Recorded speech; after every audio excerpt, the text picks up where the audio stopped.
ऐसे में वो जॉब्स रिपोर्ट पूरे मंथ की जो आनी थी कैसी रही, उससे क्यों इस तरह के समीकरण बिगड़ गए और बाकी क्या संकेत है हमारे लिए, हरमाज से जान लेते हैं। हरमाज, गुड मॉर्निंग, 20th बर्थडे की आपको भी शुभकामनाएं। मूड कैसा है? मूड कैसा गलत सवाल हो गया, क्यों ऐसा है? गुड मॉर्निंग आशीष, गुड मॉर्निंग अनुज, और आप सबको भी 20 साल की बहुत बहुत शुभकामनाएं। और इस 20 साल में एक छोटा सा हिस्सा होने के लिए मैं भी आपको धन्यवाद देना चाहता हूं। और मूड तो इसीलिए ही है कि पिछले पूरे हफ्ते से हम ये बात कर रहे थे कि अगर नॉन फार्म पेरोल्स का डेटा, जॉब्स डेटा अगर अच्छा आया तो बाजार उसे नेगेटिवली ही लेगा, और वो आया भी। अगर 5,000 10,000 भी बेहतर होता तो लोग कहते हैं हाँ भाई ठीक है, अनुमान मुताबिक है। लेकिन अगर 1.5 लाख के अनुमान के बदले में अगर 2.5 लाख का नंबर आता है तो फिर तो बहुत सारी नीजर रिएक्शंस आनी ही है। अब जो बेरोज़गारी की दर थी वो भी 4.2 से घटकर 4.1 हुई है, जबकि अनुमान 4.2 के ही थे। और अब जो वहाँ के लोगों को भी ये लगने लग गया है कि महंगाई कम होने के कोई आसार नहीं है, क्योंकि मिशिगन, यूनिवर्सिटी ऑफ मिशिगन ने जो सर्वे किया था वहाँ पर भी 1 ईयर जो महंगाई के एक्सपेक्टेशंस है वो अब 2.8 से बढ़कर 3.3 हो गई है। तो इस जॉब्स डेटा के बाद जो जनवरी में थोड़ी बहुत उम्मीद बची थी ब्याज दरें कटने की, वो पूरी की पूरी ख़त्म हो चुकी है। और जनवरी तो छोड़िए, अब मार्च में भी जो 41% की प्रोबेबिलिटी पहले थी वो अब घटकर 25% की हो गई है। वो भी अब आगे धीरे धीरे कम होती जाएगी। डॉलर ने 110 का इंट्राडे छुआ था, अभी भी 109 पर बना हुआ है। यील्ड जो है अब 4.8 पर आ गई है 10 ईयर की। 30 साल की तो 5% के ऊपर निकल गई है। और जो S&P 500 की अर्निंग्स यील्ड है वो अब 10 साल की यील्ड से 1% कम है। यानी कि अगर आप अब जो है बॉन्ड यील्ड अगर होल्ड करते हैं तो S&P 500 होल्ड करना आपके लिए ज़्यादा मुश्किल है या ज़्यादा रिस्की है कंपेयर टू 10 ईयर यील्ड। और मॉर्गन स्टैनली का भी यही कहना है कि आने वाले 6 महीने बाजार के लिए जो है मुश्किल रहेंगे। बॉन्ड मार्केट में खरीदारी के मौके आपको ढूंढने हैं, ये सिटी ग्रुप कह रहा है अपने क्लाइंट्स को। मगर अब जो है बहुत सारे बैंकों ने वहाँ के जो अपने फेड के जो रेट, ब्याज दरों में कटौती के अनुमान है उन्हें बहुत कम किया है। बैंक ऑफ अमेरिका अब कह रहा है कि 2025 में एक भी ब्याज दर रेट कट नहीं आएगा फेड की तरफ से। इनफैक्ट वो अब कह रहे हैं कि रेट ब्याज दरें बढ़ सकती है, उसका खतरा बढ़ गया है। सिटी ग्रुप अभी भी 5 कटौतियों का अनुमान लगा रहा है, मगर वो कटौतियां मई से शुरू होंगी, ये सिटी ग्रुप का कहना है। और गोल्डमैन सैक्स ने कहा है कि 3 के बजाय अब 2 बार ब्याज दरें कटेंगी। पूरा हफ्ता डेटा हैवी है, महंगाई के आंकड़े वहां भी आने हैं, बड़ी अर्निंग्स आनी है JP मॉर्गन से, बैंक ऑफ अमेरिका से, चाइना का GDP डेटा आना है जहां पे 5% के लक्ष्य लगभग हासिल हो जाएंगे। तो हैंडओवर बहुत नेगेटिव है।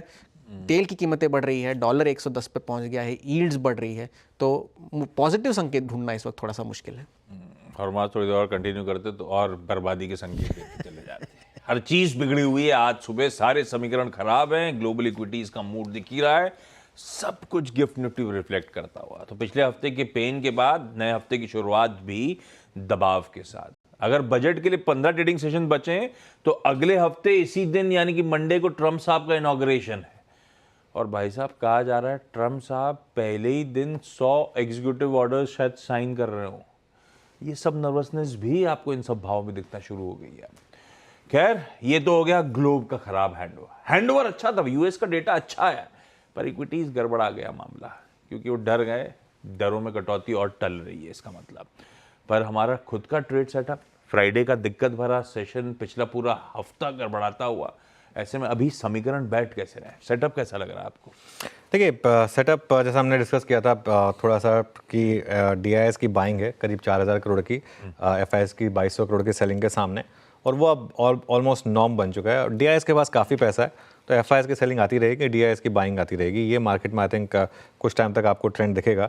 पोजिशनिंग इंडेक्स फ्यूचर्स में काफ़ी बेरिश है FIS की, लेकिन उसको सामने कॉम्पनसेट हमारे क्लाइंट्स कर रहे हैं। और अगर आप चेंजेस देखें इवन फ्राइडे को, अब देखिए गिरते बाजार में क्लाइंट्स लॉन्ग कर रहे हैं और शॉर्ट काट रहे हैं, और जबकि FIS शॉर्ट ऐड कर रहे हैं। तो क्लियरली इस समय FIS काफ़ी पैसा बना रहे हैं, कैश मार्केट में भी और FNO मार्केट में भी। 1,000 करोड़ बेचे इंडेक्स फ्यूचर्स में, हालांकि स्टॉक फ्यूचर्स में थोड़ी बाइंग की उन्होंने, करीब 3,800 करोड़। और with in index futures Nifty में 700 करोड़ की सेलिंग है, बैंक निफ्टी में करीब 150 करोड़ की सेलिंग है। वो टेबल आएगी आपकी स्क्रीन पर, लगातार काफ़ी टाइम से सेलिंग हो रही है यहाँ पर। और लॉन्ग शॉर्ट की जहाँ तक बात है, 500 लॉन्ग ऐड हुए और करीब 10,000 शॉर्ट ऐड हुए। और वो नेट शॉर्ट की जहाँ तक बात है, अब हम 15.87% लॉन्ग पर, और कॉन्ट्रैक्ट के हिसाब से करीब 2,80,000 शॉर्ट यहाँ तक पहुँच चुके हैं। और ये 6 जून के बाद सबसे ज़्यादा नेट शॉर्ट हैं। टेबल आएगी, एक बार टेबल दिखा दीजिए, उसमें आपको दिखाई देगा 2,77,000। इंडिया विक्स 0.2% बढ़कर 14.91 हमारे कंफर्ट जोन के बाहर जाने को तैयार। पुट कॉल रेशियो 0.88 पर। बैन में ना कोई एंट्री ना कोई एग्जिट। तो सेटअप पिछले 3 महीने की तरह रोज की कहानी वही, ओवरसोल्ड।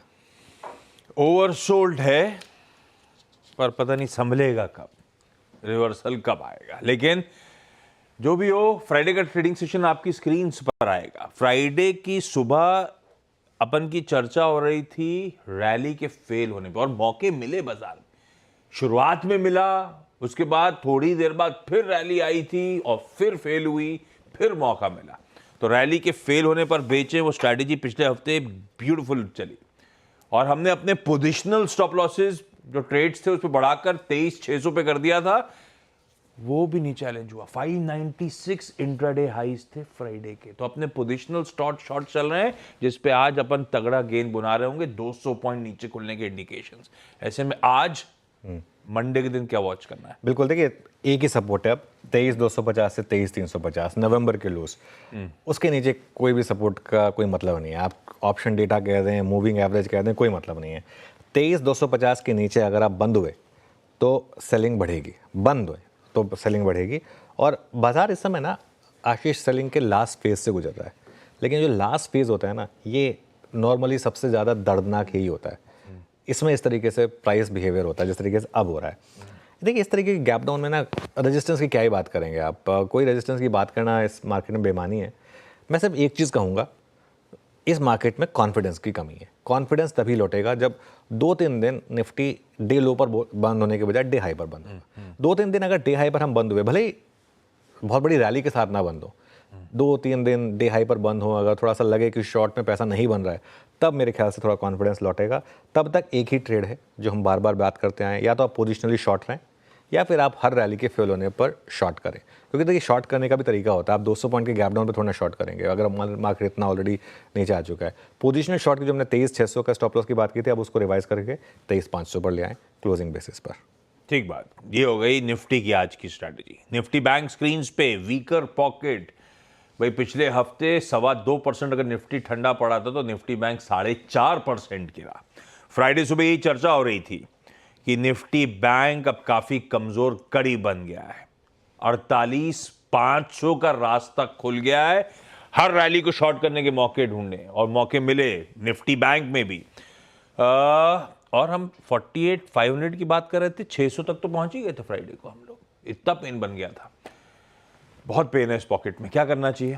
देखिए बैंक निफ्टी पर चार्ट काफ़ी कमज़ोर है अभी भी, और 47,500 तक मुझे कोई ढंग का सपोर्ट दिख नहीं रहा है यहाँ पर। फॉलिंग नाइफ पकड़ने की गलती मत करिए बैंक निफ्टी में। अगर बीच बीच में शॉर्ट कवरिंग मूव्स आएंगे आशीष, वो काफ़ी पावरफुल भी होंगे, लेकिन जब तक 50,000 अब रिक्लेम ना हो तब तक कोई भी रैली में कन्विक्शन नहीं आएगा। लेकिन दिक्कत क्या है ना बैंक निफ्टी में, इंट्राडे में शॉर्ट करना ही बहुत दिक्कत वाला मामला है। ये इतना चार्ट देख के कहना बड़ा आसान होता है कि काश यहाँ शॉर्ट कर लिया होता। लाइव मार्केट में ये कॉल लेना बहुत टफ होता है। या तो आप शॉर्ट करके बैठे हुए हैं, तब तो आपके मजे, तब तो आपसे अपना पोजिशनल स्टॉप लॉस एडजस्ट करिए। अदरवाइज देखते हैं, थोड़ा सा मामला खैर बैंक निफ्टी में ज़्यादा दिक्कत वाला है। हाँ, दिक्कत वाला मामला निफ्टी बैंक को लेकर। इस हफ्ते एक्सिस बैंक और मेरे ख्याल थर्सडे को और फ्राइडे को, सैटरडे को कोटक महिंद्रा बैंक के नंबर्स भी आ रहे होंगे। तो देखते हैं भाई बैंक्स के नंबर्स कैसे रहते हैं। ये हो गई स्ट्रैटेजी आज की। CNBC आवाज का मंडे का मॉर्निंग पैनल स्क्रीन पर रेडी हो रहा है। बस जाऊंगा,